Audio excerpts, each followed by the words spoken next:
Astrology and numerology produce the same 12 archetypes. Though in our contemporary society, both of these accurate and real systems are thought to be pseudosciences or somehow mystical trickery or crystal ball-wielding charlatanism, they are not that at all, but rather occult, or hidden, means of understanding the self and the cosmos. It is not for everyone to understand these things, but that doesn't make it any less observably true.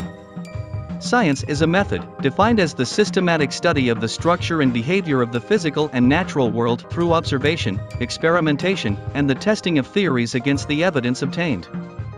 This is exactly what we do with numerology and astrology. We do not believe in astrology, we observe it.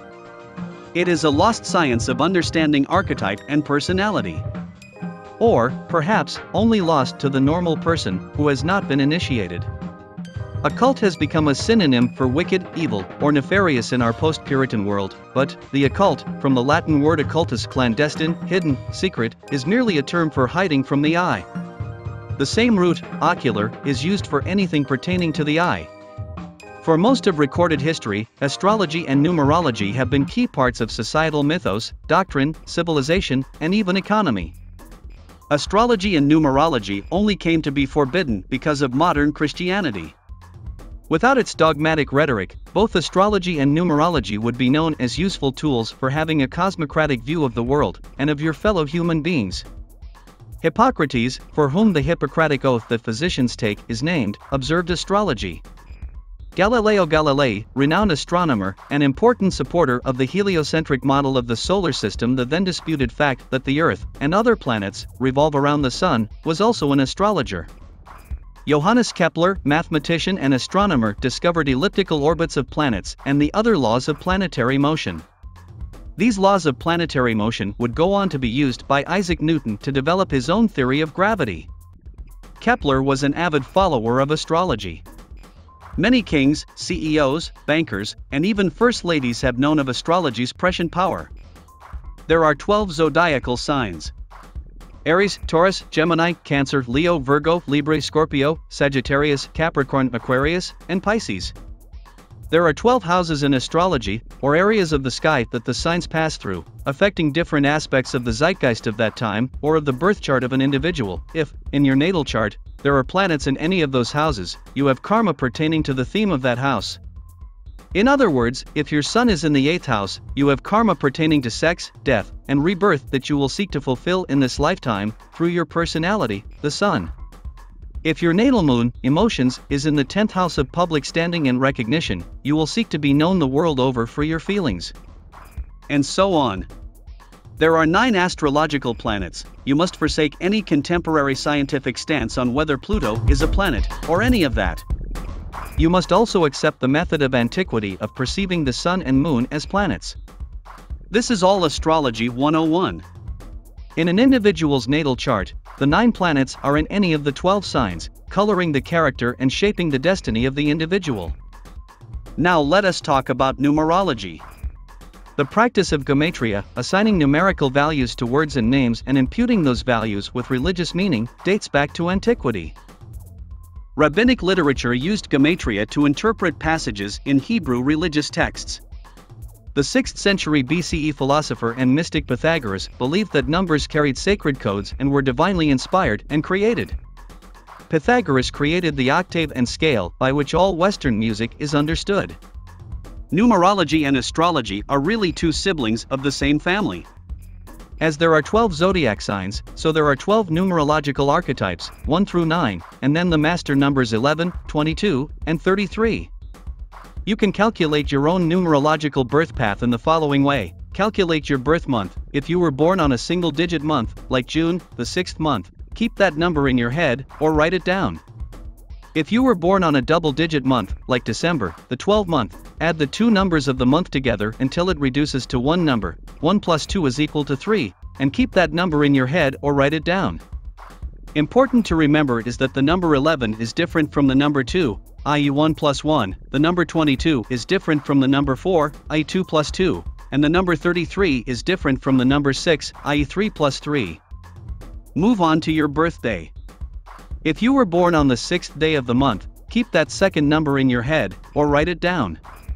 Use the same method of reducing numbers if you were born on a 2-digit day, i.e. if you were born the 16th, 1 plus 6 is equal to 7, and remember the 7. Move on to your birth year. Let's say you were born in 1988. Add each number of your birth year together. 1 plus 9 plus 8 plus 8 is equal to 26. Remember this number, or write it down. Now bring back your birth month, day, and year, 6, 7, 26, in our example. Add these three numbers together. 6 plus 7 plus 26 is equal to 39, in our example. If you ended up with a number between 1 to 9, or 11, or 22, that is your number. If you calculated a double-digit number, add those numbers together until you get a single-digit number. 3 plus 9 is equal to 12, 1 plus 2 is equal to 3, in our example we would reach 3 as our final number. So our example would be a 3 life path. Each number is given an archetypal personality type.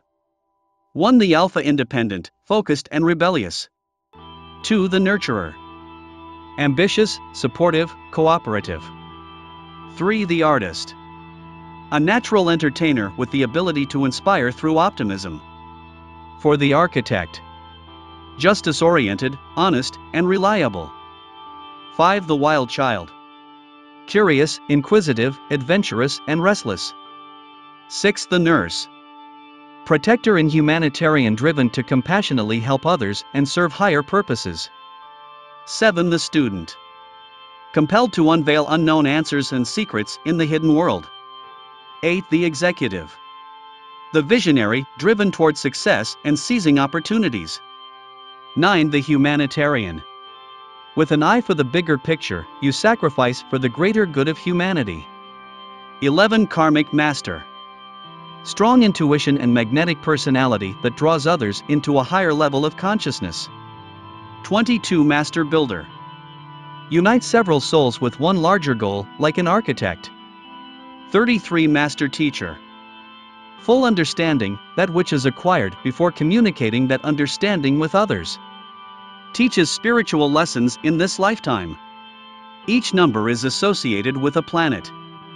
1 is the sun, 2 is the moon. 3 is Jupiter. 4 is Uranus. 5 is Mercury. 6 is Venus. 7 is Neptune. 8 is Saturn. 9 is Mars. Whereas the master numbers have an otherworldly, non-planetary consciousness. This is why in secret societies, such as Freemasonry, the master numbers are associated with higher understanding of forms beyond material existence, as is the case with 33. There were 12 Olympians on Mount Olympus in Greco-Roman mythocracy. This is an exact analog to these 12 archetypes of numbers and of the zodiac. There are 4 astrological elements: earth, fire, air, and water. This is identical to the tarot, which has 4 suits: wands, fire, coins, earth, cups, water, and swords, air. These have been corrupted over years of manipulation into the 4 suits of a playing card deck. The groupings of 4, with 3 subgroups, forming overall 12s, can once again be seen in the astrological decanates, which divide each sign of the 12 into 3 subgroups with distinct personality aspects. 12 signs, 12 houses, 12 numerological archetypes, 12 gods in a pantheon. Always 12, because 12 energies inform matter, and always have. A million religions have sought to quantify and correlate the 12 energies, name them, and understand them. To understand them is to understand that no one religion has it all, nor any civilization has mastered it, though Rome was close, and ancient Egypt closer. 12 is an enchanted number in this plane and in this world. We mere mortals simply express the energy of the 12 archetypes repeatedly ad infinitum through our works, experiences, laws, or actions. What seems morally good, smart, sweet, erotic, evil, nice, or stupid changes from 1875 to 1982 to 2004. But the energies used to manifest those fundamental moral tentpoles have always been the same. When a planet in its orbit around the Sun passes through a zodiacal sign, it imbues the energy of that sign, coupled with the energy of the planet, on the stage of Earth. So when Pluto was in Scorpio, between November 1983 and November 1995, the themes of Pluto, karmic destiny, hidden realities, coupled with the themes of Scorpio, sex, death, secrets, rebirth, and gave us everything from AIDS to the gender-bending 1980s with its almost comic book expressions of male and female. Barbie and He-Man were both created by Scorpios, to incredible wealth and Wall Street excess. Scorpio is the sign of personal finance in an investment way. Bill Gates is a Scorpio.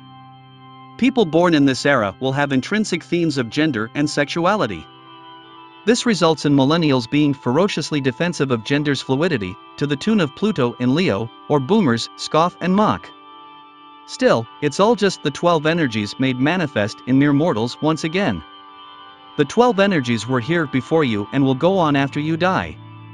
Disabuse yourself of governmental, commerce-oriented, and pop culture-created pseudo-versions of these 12 energies.